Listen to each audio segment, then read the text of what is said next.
Assalamualaikum warahmatullahi wabarakatuh. Perkenalkan, nama saya Danisa Fatima Afdal dengan NIM channel Danal 20004.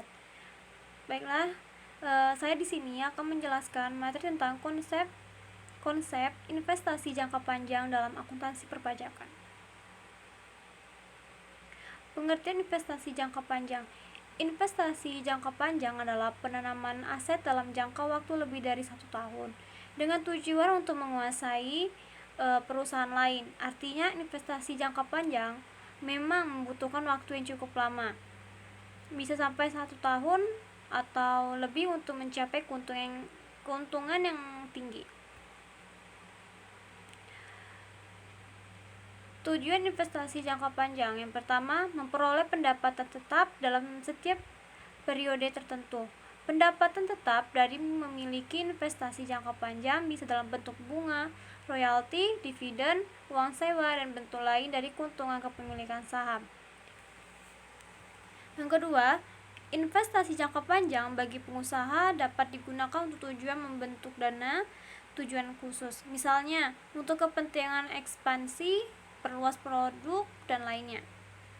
3. Bagi personal, bertujuan mewujudkan tujuan keuangan pribadi atau keluarga yang butuh biaya sangat besar seperti dana pendidikan, biaya ibadah umroh atau haji, biaya pernikahan, biaya beli rumah, biaya pensiun, dan lain sebagainya.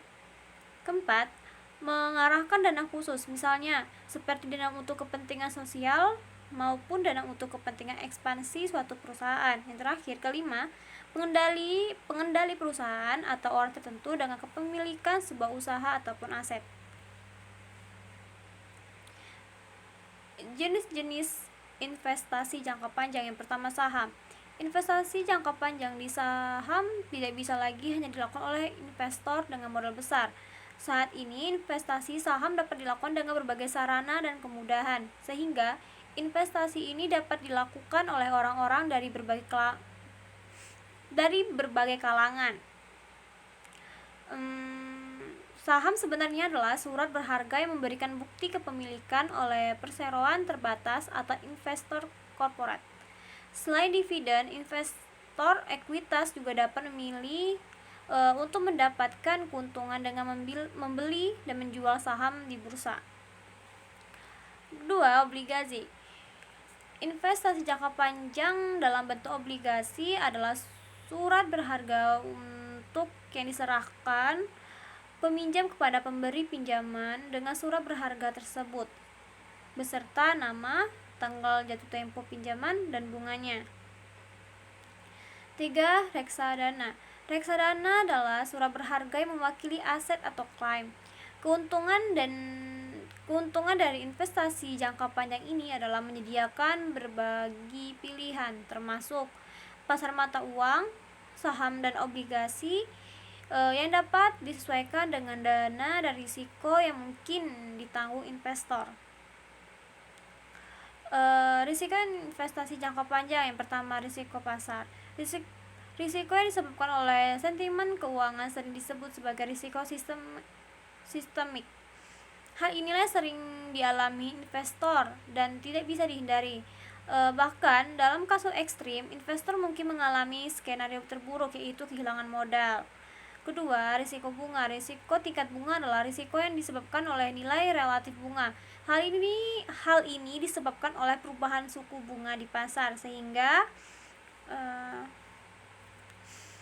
secara otomatis akan mempengaruhi nilai investasi. Umumnya, ketika suku bunga naik, harga obligasi turun dan sebaliknya. 3. Risiko inflasi. Risiko inflasi terjadi akibat banyaknya uang yang beredar akan menyebabkan harga konsumen terus naik sementara daya beli masyarakat menurun. Situasi ini disebut juga dengan risiko daya beli.